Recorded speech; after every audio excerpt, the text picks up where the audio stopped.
امروز میخوام یه آموزش خفن روی RSI بهت یاد بدم که از کجا بدونیم وقتی که RSI خلاف قیمت داره حرکت میکنه این واگرایی مخفیه، یا اینکه RSI داره خالی میکنه که قیمت به یه سمتی پرتاب بشه، حالا یا میره بالا یا میاد پایین تر. پس پیجمو فالو کن، هر روز برات آموزش خفن میذارم، لایف ترید داریم تو استوریا و تحلیل بیت کوین و آلت کوین ها. بزن بریم روی چارت که این آموزش خفن رو بهت یاد بدم.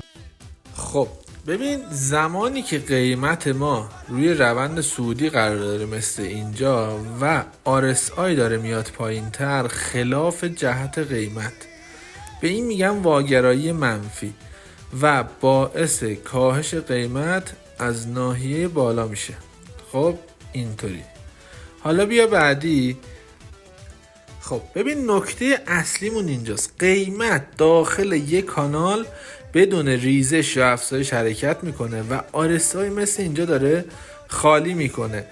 پس قیمت زمانی که رنج میزنه و RSI میاد پایین تر به ما یه دونه نشونه افزایش قیمت میده و برعکسش.